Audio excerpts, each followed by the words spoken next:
మైత్రేయ సుభాష్ పత్రిజీ గారిని ఒకసారి తలుచుకుంటూ ఇక్కడున్న పిఎంసి అంబాసిడర్స్కి, మరి పిఎంసి ద్వారా చూస్తున్న మన ధ్యానమిత్రులందరికీ వరంగల్ పిఎస్ఎస్ఎం తరపున ధ్యానాభివందనాలు.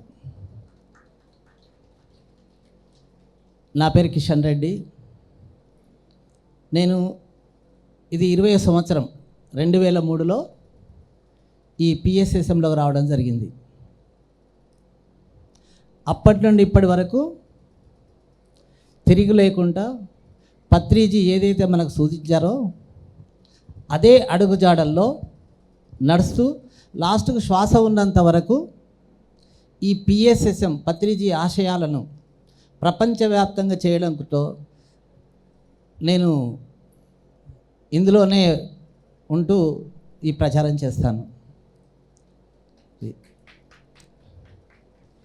అలాగే ఈ పిఎంసి గురించి చెప్పదలుచుకుంటే మనము పిఎంసి పత్రిజీ గుండెకాయ, అవునా కాదా? పిఎంసి పత్రిజీ గుండెకాయ. మనకు పత్రిజీ అన్నీ ఇచ్చాడు. శ్వాస మీద ధ్యాస అనే సింపుల్ టెక్నిక్ ఇచ్చాడు.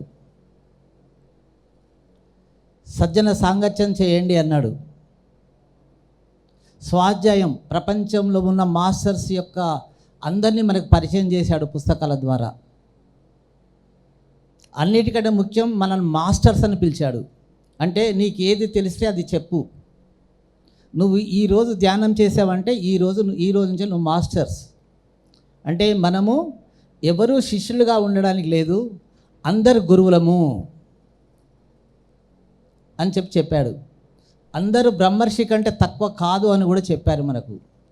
అంటే మనకు ఎంత ఉత్సాహాన్ని ఇచ్చారు, ఎంత మోటివేట్ చేశారు. Patriji empty mind, empty pocket అంటే డబ్బులు లేకుండా అంత ఎంటీని సృష్టించాడు మొత్తం. ఇప్పుడు మీరు చూస్తున్న కాస్మిక్ వ్యాలీ ఏంటి? ఇది ఒక సృష్టికి ప్రతి సృష్టి. ఇక్కడ ఏమైనా డబ్బులు ఉన్నాయా? లేదు. నడవడానికి కనీసానికి కూడా లేదు, ఎందుకంటే ఈ స్థలం ఎరిగిన వాడిని కాబట్టి చెప్తున్నా. ఇలాగా పత్రిజీ మనకు అన్నీ ఇచ్చాడు. లాస్ట్కి ఏం చేశాడు? పిఎంసి కూడా ఇచ్చాడు. పిఎంసి ఇచ్చి మనకు శ్రమ తగ్గించాడు. ఒకప్పుడు మన ప్రోగ్రామ్ చేయాలంటే ఓడింగ్ బోర్డ్స్ పెట్టేవాళ్ళము, లక్షల కరపత్రాలు పంచేవాళ్ళము, బ్యానర్స్ కట్టేవాళ్ళము కదా. మరి ఇవాళ పిఎంసి ద్వారా ఎక్కడో కాస్మిక్ వ్యాలీలో చేస్తున్న ప్రోగ్రాం అమెరికాలో, ఆస్ట్రేలియా కూడా చూస్తున్నారు కదా. అంటే పిఎంసి ఎంత గొప్పగా మనకు అందించాడు. వారు ఎంతైతే ఒక్క క్షణం కూడా విరామం లేకుండా పనిచేసి మనకు ఏమాత్రం కష్టం లేకుండా మీరు ఉన్న చోటనే ఉండి ప్రపంచానికి మీ మెసేజ్ ఇవ్వచ్చు అని చెప్పేసి చివరగా అందించిందే మనకు పిఎంసి పత్రిజీ కదా. పొద్దున మన నవకాంత్ ఒక అద్భుతమైన మెసేజ్ ఇచ్చాడు మనకి. పిఎంసి ద్వారా ఎన్ని జరుగుతున్నాయి, ఎన్ని జరగబోతాయి కదా. రాబోయే కాలంలో మీకు 75% పిరమిడ్ సొసైటీ ఉంటుంది, 25% మాత్రమే వేరే ఉంటాయి, వేరే ఆధ్యాత్మిక సంస్థలు.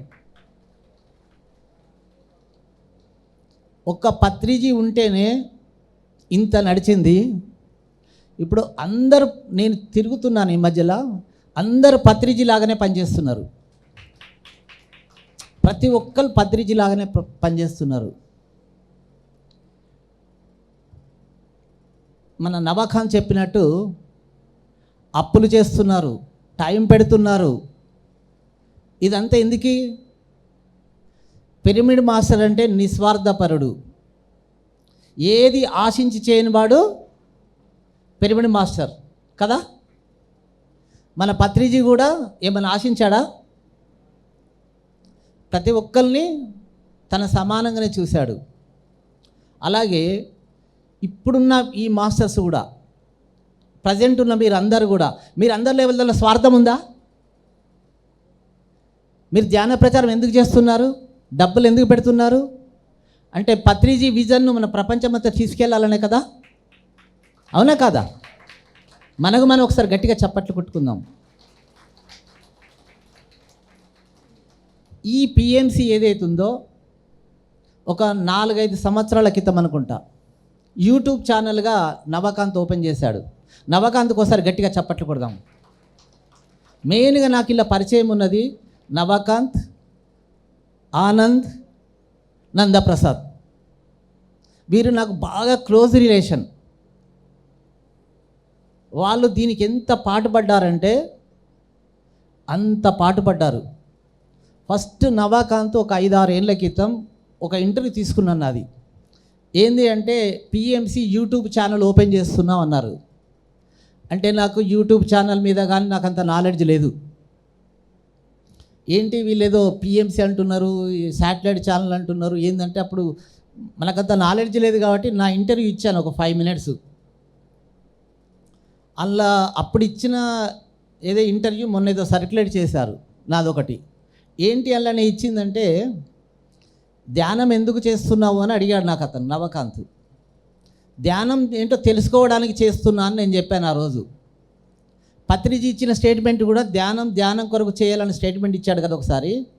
అంటే నేను అప్పుడు ఇచ్చాను ఆ స్టేట్మెంట్. అది చూసి కొంతమంది నువ్వు అప్పుడే ఇచ్చావని చెప్పేసి సర్క్యులేట్ చేశారు అది. అలా పిఎంసి యూట్యూబ్గా ఛానల్ స్టార్ట్ అయ్యి ఈరోజు చూడండి మీరు పిఎంసి స్టూడియో ఎంతమంది చూశారు? PMC studio? అయ్యో కొద్దిమంది చూసారా? మీరు ప్రతి ఒక్కరూ పిఎంసి స్టూడియో చూడాలి, ఎంత అద్భుతంగా ఉంటుందో. పిఎంసి ఛానల్ పెట్టారే కానీ వీళ్ళందరూ కొత్త వాళ్ళే, ఏమాత్రం అనుభవం లేని వాళ్ళే, ఏదో కొంచెం అనుభవం ఉన్న వాళ్ళు అంతే. కానీ ఒక ఛానల్ నడపాలంటే నేను కూడా అప్పుడప్పుడు వెళ్తాను కదా, ఎంత శ్రమ ఉంటుంది వాళ్ళకంటే, ఎంత వర్క్ చేస్తుంటారు. మ్యాక్సిమం ఒక 100 మంది వర్కర్స్, వాళ్ళకి కెమెరాలు కూడా లేవు మొన్నటి వరకు. ఒక ఇంటర్వ్యూ ఇవ్వాలంటే ఒక 2-3 రోజులు మనం వెయిట్ చేయాలి, దానికి ప్లేస్ కూడా దొరికేది కాదు. అంటే ఇప్పుడు నాకు ఎలా ఉందో తెలియదు, ఇప్పుడైతే చాలా కెమెరాలు కనబడుతున్నాయి. లాస్ట్ ఇయర్ సంగతి చెప్తున్నాను నేను. అంత శ్రమ తీసుకొని వాళ్ళు ఇంటర్వ్యూ చేస్తున్నారు. మరి పిఎంసి డబ్బులు కావాలి కదా. పత్రిజీ ఇచ్చిన ఒక్క పిలుపుకి నేను ఎప్పుడు కూడా డబ్బులు వసూలు చేయలేదు. కానీ షేర్స్ కాల్ఫర్ చేయగానే నేను ఓన్లీ వాట్సాప్లో అడిగాను, నేను ఎవరిని అడగలేదు. వాట్సాప్లో పెట్టగానే 18 లక్షలు నా అకౌంట్లో పడినాయి, 18 lakhs. అది కూడా నేను నాన్ వెజిటేరియన్ రిజెక్ట్ చేయంగా. నాన్ వెజిటేరియన్ ఇలా వద్దు అని చెప్పారు ఎవరో, నేను కూడా అదే ఫాలో అయ్యాను. నేను పెట్టినా కూడా కాల్ రికార్డ్ ఒకటి పెట్టాను గ్రూప్లో. మీరు పిఎంసికి షేర్స్ చేస్తున్నారంటే లాభం ఆశించకండి, ఎక్స్పెక్ట్ చేయకండి. ఇది డొనేషన్గా భావించి మాత్రమే మీరు ఈ షేర్స్ కాకుండా అవి కట్టండి అని నా వంతు నాకు సేఫ్గా కాల్ రికార్డ్ చేసి పెట్టాను. మీరు ఎక్స్పెక్ట్ చేయకూడదు, డబ్బులు వస్తాయి ఎక్కడికి పోవు, కానీ బెనిఫిట్ వస్తుందని మాత్రం మీరు ఆశించకండి. మీకు పిఎంసి అనేది మీకు నచ్చి మీకేమైనా బెనిఫిట్ జరుగుతేనే కానీ మీరు దీనిలో భాగస్వామి. అంటే ఒక్కరిద్దరు వెళ్ళిపోయారు, జనగాంలో వెళ్ళిపోతే నాకు ఆ రాజేందర్ సార్ ఫోన్ చేశాడు, మీరు ఈ కాల్ రికార్డు పెట్టడం వల్ల ఒకరిద్దరు డ్రాప్ అయ్యారు సార్ అన్నాడు. ముందు చెప్పడమే నయం కదా. ఇప్పుడు మనం పిఎంసి షేర్స్ కట్టామంటే మనం ఎంత లాభం పొందితే కడతాం కదా. 50,000 కట్టామో, 1,00,000 కట్టామో, ఎంత లాభం పొందితే కట్టాం మనం, అది అవునా కదా. ఇప్పుడు మనం కట్టిన మనకు ధ్యాన ప్రచారం అని ఇంపార్టెంట్ అంటాం కదా. మీరు కట్టిన 50,000 1,00,000 ఉందనుకోండి. ఇప్పుడు విశ్వవ్యాప్తమైన పిఎంసీలు ప్రచారంలో మనకు భాగం ఉన్నట్టే కదా. షేర్ హోల్డర్స్కి మనకు డబ్బులు కావాలా, మళ్ళీ ప్రచారం కావాలా, అంతే కదా. ఇప్పుడు నేను 1,00,000 రూపాయలు కట్టాను, జస్ట్ పిఎంసీల 1,00,000 రూపాయలు నా భాగస్వామ్యం అయినందుకే ప్రపంచవ్యాప్తంగా ఏ ప్రచారం అయితే జరుగుతుందో అందులో నాకు ఉన్నట్టే కదా సాటిస్ఫాక్షన్, అవునా కాదా. ఎన్ని వేల మంది వస్తున్నారు, మనం కట్టిన షేర్స్ తోటి ఎంత డెవలప్ అయ్యి ప్రపంచవ్యాప్తంగా పోయిందా లేదా? అంటే మనం ఇంట్లో కూర్చొని ధ్యాన ప్రచారం చేసినట్టు కదా. పత్రిజీ లక్ష్యం ఏంటి? పత్రిజీకి గురుదక్షిణ ఏంటి? మీరు నాకు గురుదక్షిణ కాదు, నేను చెప్పింది మీరు ఆచరించి ఇంకోళ్ళకి చెప్పండి, అంతే కదా. మరి ఇప్పుడు దీనివల్ల మనం ప్రచారం కలిగినట్టు కాదా? అందుకొరకు ఏదైతే ఈ విశ్వవ్యాప్తమవుతున్న ప్రచారం పిఎంసి ద్వారా ధ్యాన ప్రచారం, అందులో డబ్బులు మనం ఏదైతే పెట్టామో అందరం భాగస్వాములమే. ఇప్పటి వరకు వచ్చింది ఓకే పిఎంసి. నేను నిత్యం నా ఇంట్లో ఈ పిఎంసి ఛానల్ చూడడం కొరకు 75mm టీవీ కొనుక్కున్నా, ఓ సౌండ్ సిస్టమ్ పెట్టుకున్నా. రెగ్యులర్గా పిఎంసి ఛానలే మాకు రన్ అవుతుంది. నా ధ్యాన మందిరంలో పిఎంసి పెద్ద బోర్డు ఉంటుంది. 2 వ్యాన్లు ఉంటాయి పిఎంసి ప్రచారానికి. వెనకాల పెద్దగా ఉంటుంది, పెద్ద వ్యాన్స్, 3 వ్యాన్లు ఉంటాయి నాకు ధ్యాన ప్రచారానికి వరంగల్లో. పిఎంసీఏ తిప్పుతుంటే ఎక్కువ నేను. ఇప్పుడు ఇంకా కొత్త సిస్టమ్ స్టార్ట్ చేశాను. మీరు వీలైతే అందరు స్టార్ట్ చేయండి. నా కరపత్రం కారులో ఉంది, మీకు చూపిస్తాను. అది ఏంటంటే ధ్యాన విద్యార్థి ప్రాజెక్ట్ ఒకటి పెట్టుకున్నాను నేను. విద్యార్థుల ద్వారా ఇంటింటికి ధ్యానం. 2 వ్యాన్లు, ఒక 12 మందిని స్కూళ్ళల్లో చెప్పడం కొరకు తిరుగుతున్నారు వాళ్ళు. ఒక కరపత్రం మీద ఫస్ట్ పేజీలోనే పిఎంసి ఉంటుంది. ఫస్ట్ పేజీలో 4 పేజీలు ఉంటుంది కరపత్రం. ఫస్ట్ పేజీలోనే పత్రిసార్ ఫోటో వేసి పిఎంసి ఉంటుంది. మీకు చూపిస్తా కరపత్రం. ఈ కరపత్రము విద్యార్థులకు వెళ్తుంది. ఒక 250-300 మంది ఉన్న స్కూల్లో ఉందనుకోండి, విద్యార్థులకు ఇస్తే ఆ విద్యార్థుల ద్వారా కరపత్రం పేరెంట్స్కి వెళ్తుంది. ఈజీ కాదా ఇది? మన ఇంటింటికి వెళ్ళి కరపత్రం పంచేదానికంటే ఆ కరపత్రం చూసి ఇష్టం ఉన్న వాళ్ళు పిఎంసి ఛానల్ చూస్తారు. మ్యాటర్ అంతా వెనకాల ఉంటుంది, ఫస్ట్ పేజీలో పిఎంసి ఉంటుంది. అంటే నా లక్ష్యం ఏంటంటే పిఎంసిని ఇంటికి తీసుకెళ్తే ధ్యానాన్ని ఇంటికి తీసుకెళ్ళినట్టే, అంతే కదా. మనం పిఎంసిని ఇంటికి కనుక తీసుకెళ్తే ధ్యానాన్ని ఇంటికి తీసుకెళ్తాడు కదా. ధ్యానాన్ని ఇంటికి తీసుకెళ్తే పత్రిసారి తీసుకెళ్ళినట్టే ప్రతి ఇంటికి. ఇది ఈజీ సిస్టమ్ కదా. ధ్యాన విద్యార్థి ప్రాజెక్టు. ధ్యాన విద్యార్థి ప్రాజెక్ట్ అంటే ఏంటి? అందరూ యాక్సెప్ట్ చేస్తారు. ధ్యానం అంటే యాక్సెప్ట్ చేయకపోవచ్చు. మా పిల్లలకు ధ్యానం చెప్తున్నట్టు అందరూ యాక్సెప్ట్ చేయరా? కాబట్టి దానికి ఏం చేశాను, ధ్యాన విద్యార్థి ప్రాజెక్టు. ఇప్పుడు సిటీ అవుట్స్కట్ మొత్తం ఓడింగ్ బోర్డ్స్ ఏర్పాటు చేస్తున్నాం మే నెలలో. అది కూడా పిఎంసీ ఉంటుంది, ధ్యాన విద్యార్థి ప్రాజెక్ట్ ఉంటుంది.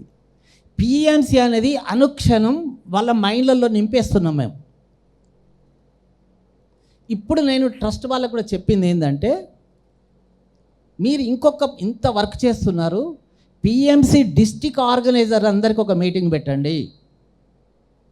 ఎందుకంటే ఇప్పుడు నేను వరంగల్లో ఉన్నాను, ప్రతి నెల 2-3 ప్రోగ్రామ్స్ పెడతాను. ప్రోగ్రామ్కు 250-300 మంది వస్తారు. నేను పిఎంసీ గురించి ఎక్స్ప్లెయిన్ చేయాలి కదా.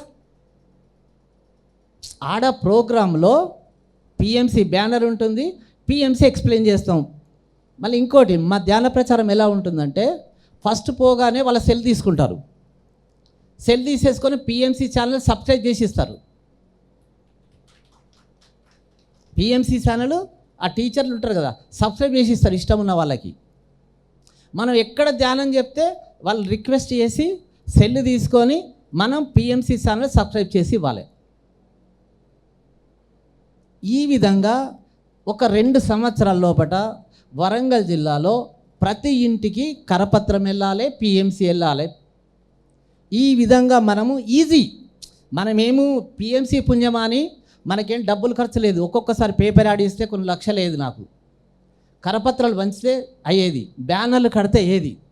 ఇప్పుడు ఏమున్నది, వాట్సాప్ ద్వారా మనకు జనాలు వస్తున్నారు కదా.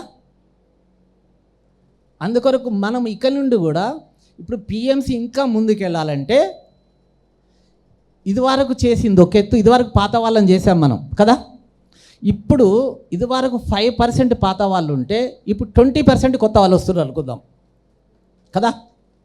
ప్రతి ఒక్కరితోటి పిఎంసికి కంట్రిబ్యూషన్ చేయించాలి. ఇప్పుడు నా దగ్గరకు వచ్చే వాళ్ళు 75% పిఎంసి ఛానల్ చూసి క్యూర్ అయిన వాళ్ళే. నేను ప్రచారం చేసే వచ్చేవాళ్ళు కాదు. ఇప్పుడు ఆల్మోస్ట్ నాకు తెలిసిన ప్రతి చోట పిఎంసి ఛానల్ చూసి మనకు వచ్చేవాళ్ళే. ఉన్న ఛానళ్ళల్లో పిఎంసి అనేది అసలు హయ్యెస్ట్, అంటే ఒక పబ్లిక్ని రిసీవ్ చేసుకునేది. దానిలో ప్రతి ప్రోగ్రాం కూడా ఎంత బాగుంటుందంటే పిఎంసిలో ఎవ్రీ ప్రోగ్రాం మనకి నిజంగా పిఎంసి టీంకి మనం అందరం ఒకసారి గట్టిగా చప్పట్లు కొడదాం, వాళ్ళ శ్రమకు చప్పట్లు కొడదాం. ఎందుకంటే నిత్యము ఇప్పుడు బాలకృష్ణ గారు కానీ, నవకాంత్ గారు కానీ, ఆనంద్ గారు కానీ మొత్తం లీనపోయారు. ఎందుకు తెలుసా? చెట్టుకు వేలెట్లనో ఇప్పుడు పిఎస్ఎస్ఎంకు పిఎంసి అట్లా. పిఎంసి ఎంత స్ట్రాంగ్ అవుతే మనకు అంత అవుతాను. మనం ఏ రోజు టీవీలో కనబడని వాళ్ళము మన టీవీలో కనబడట్లేదా? పిఎంసీలో ఏ రోజైనా మనం మైక్ పట్టుకొని మాట్లాడింది ఎక్కడైనా వచ్చిందా? మనం ఎప్పుడు టీవీలో కనబడతామని చూసుకునే వాళ్ళం, కనీసం గ్రూపులలో కనబడతామని చూసుకునే వాళ్ళం. అలాంటిది ఇప్పుడు శైలజ మేడం పిఎంసీలో లైవ్ వెళ్తుంది వరల్డ్ వైడ్గా. ఇదంతా పిఎంసీ కాదా? మన గుర్తింపు తెచ్చేది పిఎంసీ కాదా? ఈ విధంగా మనం పిఎంసీని ఇప్పుడు ఏదైతే మీకు చెప్పానో నేను, ఆ మార్గం ద్వారా ప్రతి ఇంటికి పిఎంసీ తీసుకెళ్ళొచ్చు ఈజీగా. నా దగ్గర కరపత్రాలు ఉన్నాయి, నేను ఇస్తాను. ఇలా ఫాలో అయితే మనకు జస్ట్ 1 year లోపట పిఎంసీ తెలియని వాళ్ళంటూ ఉండరు. పిఎంసీ తెలియని వాళ్ళంటూ ఉండరు. ఒక్కసారి ఇది ఏందని చూద్దామని చూసినా వాడు అట్రాక్ట్ అయిపోతాడు. ఒక్కసారి ఈ పిఎంసీ ఏంది, ఈ కరపత్రంలో వచ్చింది కదా చూద్దామని ఒక్కసారి వాళ్ళు చచ్చారు, వాడు పిఎంసీకి ఎడిక్టే, అలా డౌటే లేదు. ఇంకొకటి చివరిగా చెప్తాను నేను. మనం ఇదివరకు గంటలు ధ్యానం చేస్తే వచ్చే ఎనర్జీ ఒక ½ an hour గ్రూప్ మెడిటేషన్లో వస్తుంది. జస్ట్ నేను ఈ మధ్యలో నవంబర్లో 700 మందికి పోలీస్ వాళ్ళకు 25 days చెప్పాను. Just 25 to 30 minutes only. Last రోజు మీటింగ్లో వాళ్ళ ఎస్పీ గారి సమక్షంలో ఏంటి అంటే ఆల్మోస్ట్ అందరూ వాళ్ళు బాగా హీల్ అయినట్టు, ఇది తగ్గిందని చెప్పారు. తర్వాత మొన్న ఫిబ్రవరిలో 800 మందికి 1 month ట్రైనింగ్ ఇచ్చాను, 25 to 30 minutes. అప్పుడు పిఎంసీ ఛానల్ వాళ్ళని పిలిపించాను నేను. మీరు పిఎంసీ ఛానల్లో ఉంది చూడండి. అది జస్ట్ మనకు 25 minutes మెడిటేషన్, స్పైనల్ క్యాట్లు క్యూర్ అయినాయి, సర్వైకల్ క్యూర్ అయినాయి. వాళ్ళు ఏం చేశారు తెలుసా? ఇక్కడ మన స్పీచ్ ఇస్తుంటే మెడిటేషన్ చేస్తుంటే సెల్ ఆన్ చేసి వాళ్ళ ఇంట్లో వాళ్ళని ధ్యానం చేయించారు. అంటే చూడండి మీరు అది. అంటే ఇప్పుడు నేను ఫైనల్గా చెప్పేది ఏంటంటే, జస్ట్ ఒక ½ an hour గ్రూప్ మెడిటేషన్ కనుక చేస్తే ఎలాంటి డిసీజులనే క్యూర్ అవుతున్నాయి. నేను మేలో ఓన్లీ డిసీజ్ ఉన్న వాళ్ళని మాత్రమే సెలెక్ట్ చేసుకొని ఒక 1 month ప్రోగ్రామ్స్ పెడుతున్నా, ఓన్లీ నాన్ మెడిటేటర్స్. ఎందుకంటే నాకు ఆ కాన్ఫిడెన్స్ పెరిగింది. కాబట్టి మనము ఈ పిఎంసి అనేది విశ్వవ్యాప్తం చేసే దానిలో మనము భాగస్వామ్యం అవుదాం. మనము ట్రస్ట్ వాళ్ళకు మీకు కూడా రిక్వెస్ట్ చేస్తున్నాం సార్, ప్రతి డిస్టిక్ ఆర్గనైజర్ ఇందాక బాలకృష్ణ గారితో వీరితో చెప్పాను నేను, డిస్టిక్ ఆర్గనైజర్ని పిలవండి. ఎందుకంటే ఇప్పుడు ఒక డిస్టిక్ ఆర్గనైజర్గా నేను నా మీటింగ్లో 200 మంది 300 వస్తారు ఎప్పటికీ. వాళ్ళకి ఎక్స్ప్లెయిన్ చేస్తున్నా, ధ్యాన మందిరంలో పిఎంసి బ్యానర్ ఉంటుంది, పత్రిసారి యొక్క రిక్వెస్ట్ ఉంటుంది అలా. కాబట్టి ప్రతి డిస్టిక్లో ధ్యాన మందిరంలో పిఎస్ఎస్ఎం బ్యానర్ ఉండాలి. పిఎస్ఎం డిస్టిక్ ఆర్గనైజర్స్ అందరూ పిఎంసి వాళ్ళు ఇన్వైట్ చేసి ఇది మనది అని అనిపించే ఫీలింగ్ చెప్పాలి వాళ్ళకి. ఆ పిఎంసి ఎట్లా డెవలప్మెంట్ చేయాలో వాళ్ళందరినీ ఇన్వైట్ చేయండి. చేస్తే మన ఇంటింటికి తీసుకెళ్ళచ్చు. ఓకే సార్, థ్యాంక్ యూ ఈ అవకాశం ఇచ్చినందుకు పిఎంసి ప్రేక్షకులందరికీ.